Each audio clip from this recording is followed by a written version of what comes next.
Professor Michel Danino.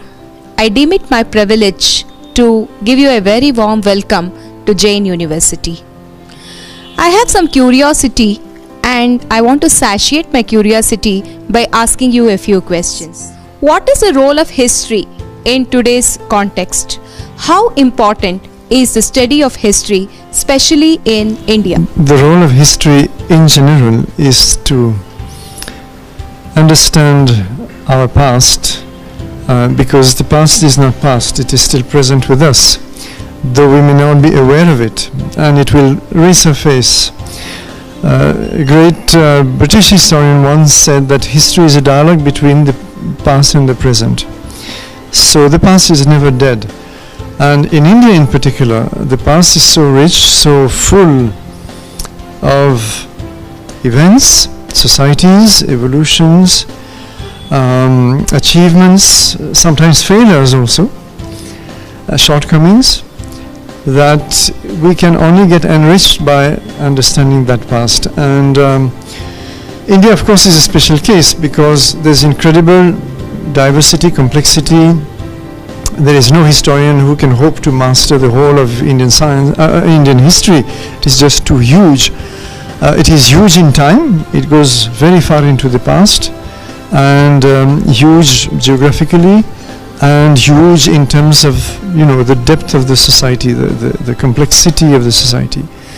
So this is an endless field of study, and I think at this particular time when Indian society is undergoing a lot of tensions, it can only help to study Indian history because it will show us that some of the problems we are facing are not exactly new. How they were, take for example, the problem of cultural pluralism, how to have different cultures, sometimes very contrasting cultures, able to live together somehow. Or if there are conflicts, how are the conflicts to be approached? All these are situations which actually, whether we agree or not, have taken place in the past. So we do benefit from this point of view. There is another great benefit which I think for young Indians in particular is essential. You see, our present generation of young Indians are kind of nowhere. They are not exactly Indians, they are not Westerners. They are caught somewhere in between. They think they should try to look more Westerner. They think sometimes that appearing to Indian is not something which is fashionable or desirable. So there is here a great shortcoming which actually comes from the previous generation, where we saw the cultural uprooting take place increasingly with this notion, which is never so bluntly formulated, but it is at the back of everybody's mind, and it is at the back of our educational system. And this notion is that all useful knowledge comes from the West. Now, of course, a lot of useful knowledge does come from the West, but does it mean that there is no useful knowledge to come out of India at all? That is what our educational system says, without saying it, because whatever knowledge you get from the textbooks, from the courses, through the teachers, is always something that has come from the West. Where do we introduce the Indian knowledge, or the Indian knowledge systems which this conference here is talking about? Where do they appear? What are the points of contact which an Indian student in an average school, let us say, in an average board, will get with this ancient knowledge? They are nowhere. So does it mean that this ancient knowledge is totally useless, to be discarded once and for all? This is almost what is being suggested. And yet we see many fields where this ancient knowledge is still extremely precious, whether it is Ayurveda, whether it is organic agriculture, to which we are trying to return after seeing the evils of chemical-based agriculture, whether it is water management systems. Today we are reaching a very major water crisis in India, and this is something which was addressed, thought about, and solved, or at least managed, in ancient India at many different epochs. So, I mean, it is easy to convince an objective student of India that there is much to be gained. I have highlighted the more practical aspects. There are also a lot of less apparently practical aspects, like what we heard this morning about language, about grammar, We'll hear many more thought systems. There are philosophical systems. There are systems of spirituality. What does spirituality mean? It is actually self-discovery, self-fulfillment. So now we get this notion of personality development coming back to us from America, as if we never had personality development in India. But yoga and systems of the 6 darshanas, the 6 systems of philosophy, are nothing but self-exploration and self-fulfillment. So personality development also, except that it is taken from a very different perspective. So why do we keep ignoring this cultural heritage, and why is history as we learn it at school not a vehicle of that culture? It should be. The best vehicle for culture is history, because through the development of history you see how at the different times, let us say the Mauryan times, the Gupta era, later kingdoms, then the Islamic period, or whatever. It doesn't matter for my purpose, but at any particular time, or going back further all the way to the Harappan civilization, which I spoke about a little bit this morning, you can see the contributions to the build-up of a very, very rich, very diverse culture, which ultimately aimed at the fulfillment of the human being and at a fulfilled life. So these are objectives which are still the objectives of any average human being today. So why don't we borrow from this wealth of knowledge and try to see how to adapt it? So there is a kind of inferiority complex, of course, in India, which naturally, as is well known, is the legacy of the colonial age, where the colonial master was trying to convince Indians that they had nothing worthwhile, and everything worthwhile had to come to them from outside India, especially from Britain. So I mean, that was okay for that period, and we can understand why they did it. And sometimes they did it sincerely, sometimes they did it mischievously, it doesn't matter. But ultimately, why do we have to continue this line of thought and not trust that there is something valuable to be learned, which actually a lot of Western Indologists, Western scholars, Western Sanskritists have studied, have praised, have admired. Why can't we learn from all this? So this is of course the question confronting the teaching of Indian history and culture and thought systems. When we proposed this seminar, everybody were very excited about the coming of Professor Michel Danino with his Harappan civilization. I should say, many delegates registered to listen to you. What is your take on this? What made you so popular, sir? Well, I think you will have to put the question to those who registered with such an intention. I have no notion of being popular. I don't think I am popular to any significant extent. It is true that my book on the Saraswati River, the Lost River, has been fairly popular because for the first time it brought some knowledge of the Harappan civilization, or also known as Indus-Saraswati civilization, in language accessible to the common reader. I think this made it attractive, and also the fact that I was still relying on very genuine scholarship. So without making it too boring or too scholarly, I was able to convey the gist of that scholarship. This is one reason. Secondly, I've seen that Indians are always curious about the remote past. They may not be very curious about, say, the 9th or 10th century, or even about the Vijayanagara Empire, but if you speak of the Indus civilization, somehow it exerts a fascination because it's extremely ancient. So then you want to know what is there. So this is a natural fascination. Unfortunately, we do not have that much of good popular material, popular in the positive sense of the term, still very reliable, very genuine. You heard this gentleman asking a question about nuclear weapons in the Indus civilization today, which is highly fanciful and of course totally unreliable misinformation, which is found on many websites. So that kind of wrong information, very poor level of information is unfortunately quite widespread. So when people are able to convey very reliable, genuine information, and sometimes up to date, because I've seen textbooks again of history, we're talking about history, I've seen many textbooks of history in India with one or two exceptions, I should say, to be fair, giving very outdated information. It's not that it was not scholarly, but it was based on the scholarship of 30, 40, 50 years ago. So therefore quite out of date.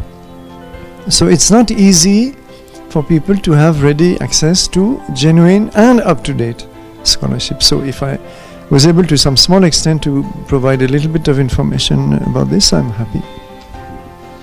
Thank you, sir. You have answered my question in the most pertinent manner. Being a member of ICHR, what are your views on the intellectual traditions of ancient India? How do you think this seminar is going to benefit the people who are interested in this domain?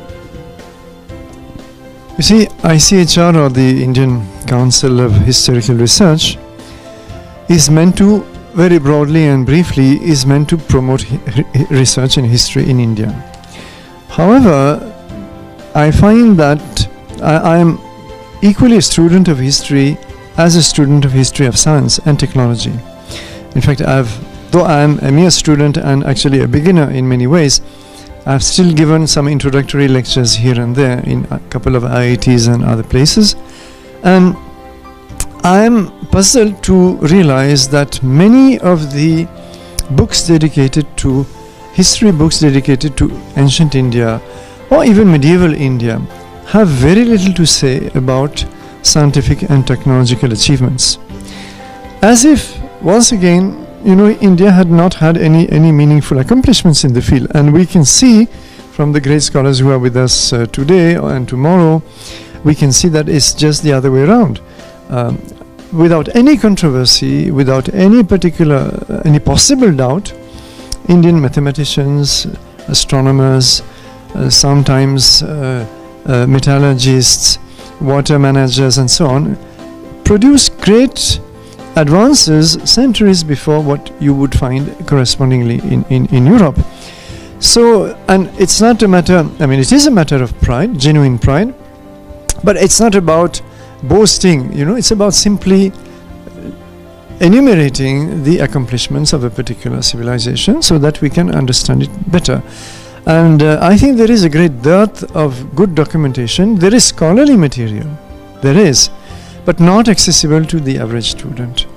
So here I have proposed to ICHR, to our chairman and to the council, that ICHR should take up projects related to history of science and technology because they are part of history. They are not something outside of history.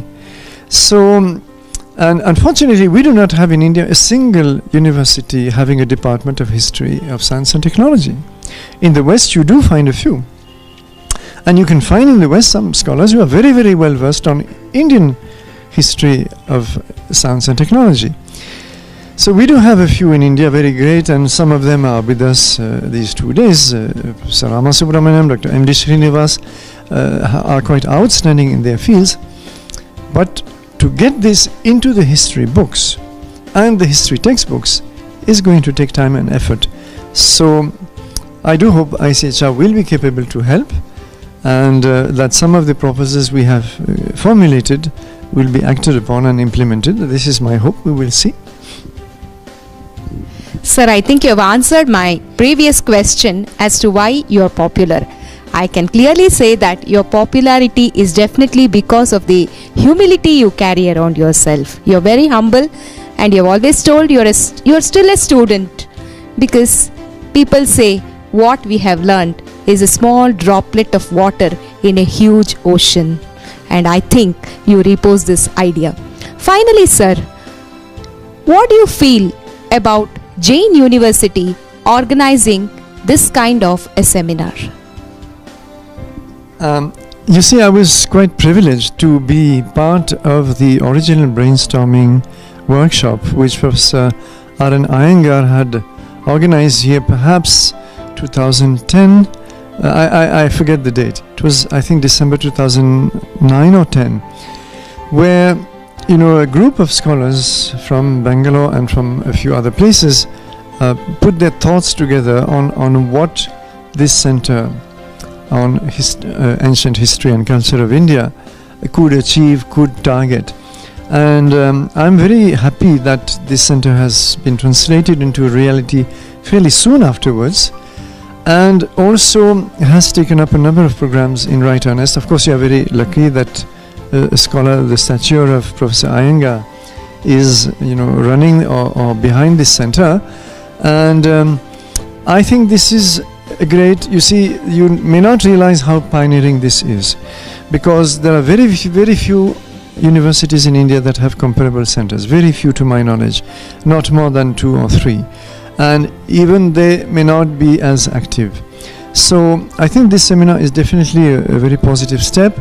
It will be rich in its contributions, but what will matter is more what happens after the seminar, whether a few students have been really fired to the extent that they want to pursue those fields, and whether certain programs like teaching programs, research programs can be conceived and can be taken up as part of the center, because a center should not be purely to hold workshops or to have a couple of publications. It should also be to create the next generation of scholars, or to contribute to that. So this is the challenge, and this is the challenge for any such attempt in India.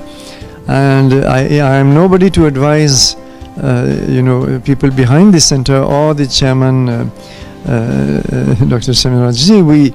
We will, but I would still hope that the center grows into being a regular academic as well as research center, where students, even if it is 1 or 2 to start with, are absorbed, trained, given a chance to have a master's, to have a PhD in history of science. The only place in India today where you can have academic institutional support for this discipline is IIT Mumbai, where there's a small cell under Professor Ramasubramaniam, and they have produced a few PhDs. So they have really fulfilled their mission, though it's a very small cell. So I think we need many more cells, and if this center grows, then certainly other universities will say, well, why can't we also do it? And maybe this will be a great contribution to the revival of the discipline, because otherwise it is really threatened with extinction in India, this study of history of science and technology. And that would be an immense pity, given the huge size of the heritage which we have in this country in this field. Thank you, sir. I would just like to share with you that I was also a part of that brainstorming session, and we made a small beginning. It's taking time, but with the support and blessings of people like you, I am sure if not today, in future, definitely we will realize the dream which you have. Thank you, sir. Namaste.